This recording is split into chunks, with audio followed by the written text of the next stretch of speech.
சிலையை போலே நெஞ்சு அசையாதது. சுண்டு விரலால் தொட்டு இழுத்தாய் ஏன் கூடை சாய்ந்தது. காதல் சுகமானது.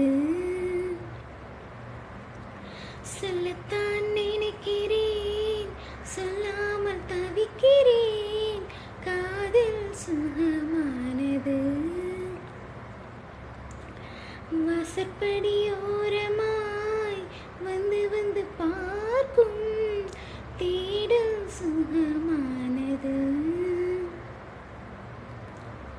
அந்தி வெயில் குழைத்து செய்த மருதாணி போல வெட்கங்கள்